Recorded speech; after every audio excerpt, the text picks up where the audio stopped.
everybody. I'm Dwight Moody here in the Meetinghouse on St. Simon's Island. You can see I've got a map of the island with me here. I've lived here about 2 years.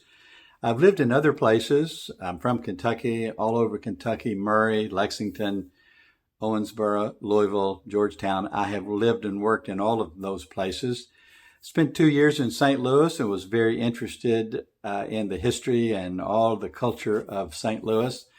After seminary, I took a church in Pittsburgh, Pennsylvania. I remember my dad saying to me, "Why would anybody want to live in Pittsburgh?"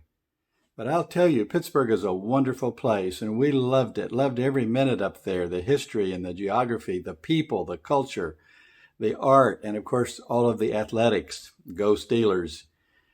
And then 2 years ago, I moved down here to St. Simon's Island. It's part of the barrier islands that run all up and down the East Coast from North Carolina, South Carolina, Georgia, and then right down to Jacksonville, Tennessee. The Golden Isles, Georgia calls them, are the islands off of the Georgia coast. That would be St. Simon's, Sea Island. Little St. Simon's, to the south of us, is Jekyll Island. And then way to the south is Amelia Island, which is off of the coast of Jacksonville, Tennessee. I'm always interested to read and to learn about where I live, the history, the people, the culture, the patterns. So I went out to a little community not far from me. Actually, it's just a little over a mile. I walk down there every day on my 4-mile walk to Harrington, the South Harrington community. There's a restored schoolhouse there that's just a wonderful place. And it's the epicenter of the research and presentation of African American history, not just on our island, but all up and down these barrier islands. I stopped in there one day and met Amy Lotson Roberts. Amy Roberts. She is a direct descendant of Africans who came over on the last slave ship in 1958, I believe, the last one to come to this part of Georgia. She is one of the authors of the Gullah Geechee heritage in the Golden Isles. The Golden Isles is what we call it, and if you're coming down I-95 and want to exit to our part of the country, Brunswick, Glenn County, you get off on the Golden Isles Parkway, and that takes you down to the river and across the bridge onto St. Simon's Island. It's a wonderful place. It's less of a tourist attraction than other islands like, say, for instance, Hilton Head. But it's a wonderful place, and I really loved meeting Amy Roberts, and then I read her book. She signed it for me. I read it straight through. I could not put it down. All of us need to know about the African American heritage and the places that we've lived. For many years, African Americans and other immigrants were the invisible people. They were the unempowered, the disenfranchised people. They were brought over, of course, free. They were made slaves when they came here, worked in the big plantations on St. Simon's Island. Several months ago, actually March the 3rd, I was preaching at the First Baptist Church of Savannah, Georgia. It was the 150th anniversary of the largest slave auction in American history.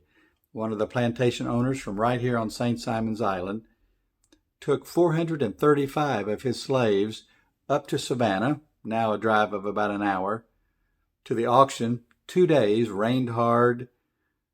Heaven was weeping, the people said.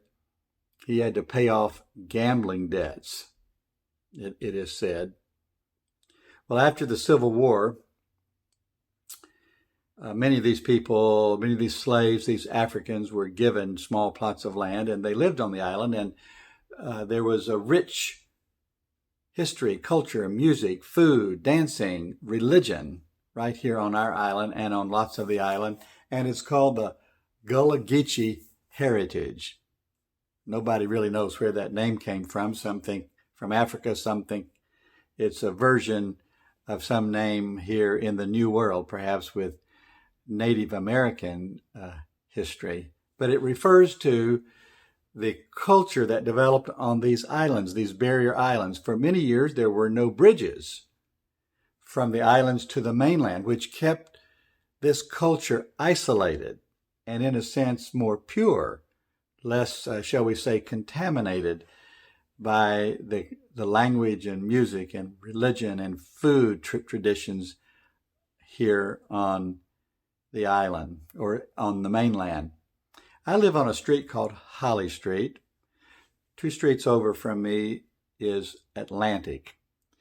So if you walk down Atlantic about 6 blocks to the end of Atlantic, it dead ends right into the marsh and maybe 100 feet out, Dunbar Creek. And Dunbar Creek flows into the Frederica River, or Frederica as they pronounce it here. I think some of them do.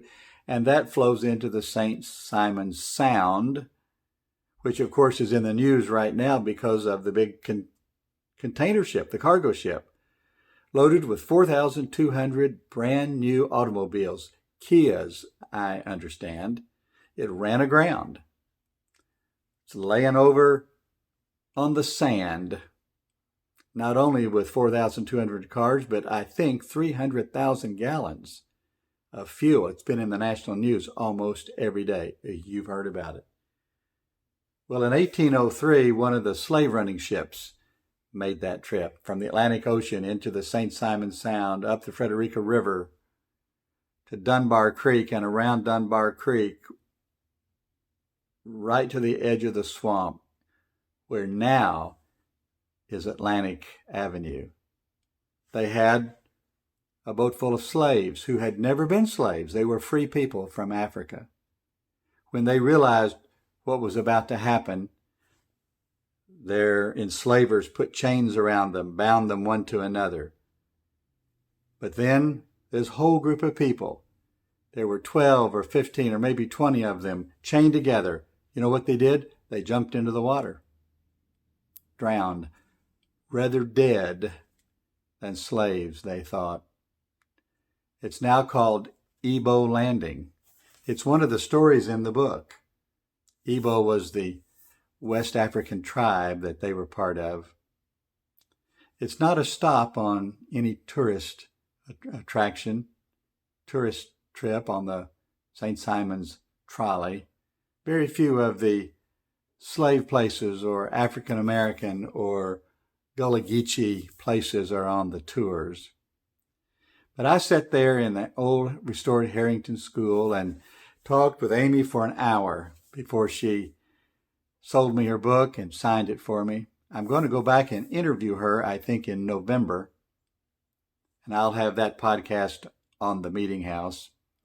Thank you for your interest in the Meetinghouse. I hope you're interested in the history where you live. Maybe even there's things of the African American or slave history that you need to know about and read about. Here in the Meetinghouse, we have commentary and conversation, book reviews, and commentary on religion and American life. My podcast this week is with Don Mosley, who was very active in the founding of Habitat and in refugee ministry, Koinonia Farms here in Georgia. But there's a lot of on our website at themeetinghouse.net. Many podcasts, almost 70 commentaries, many book reviews. Visit us at themeetinghouse.net. Write me a note. Tell me what you think. Thank you for joining the Meetinghouse Mashup number 3. I'm Dwight A. Moody, your host in the Meetinghouse. Hope you have a great day. Thank you.